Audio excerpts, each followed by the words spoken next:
Hello everybody, in this video I'll guide you through how you can easily share a playlist on YouTube step by step in the easiest way possible. Let's get started guys. First of all, open up YouTube on your phone, Android, iPhone, iPad, or even if you're on a PC, you can follow the exact same steps.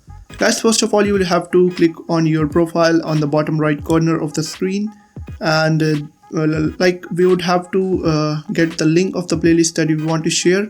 So for that purpose, in the playlist section you would have to click on view all, and I have created a playlist named as hello. I would simply open that playlist.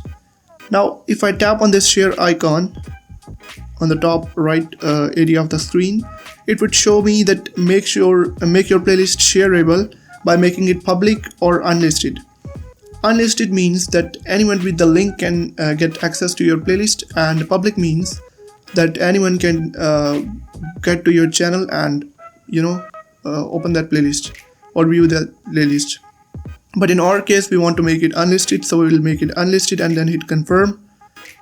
And now it will ask me to create a channel on YouTube, but I'm not sharing it. I will just click on share, like share public, confirm, and it would provide me a link that I would be able to copy and then send it to anyone, or paste it on a web browser to share it and all that stuff. So if you found this video helpful, make sure to like, subscribe and turn on the notifications so you never miss a new tutorial. Thanks for watching.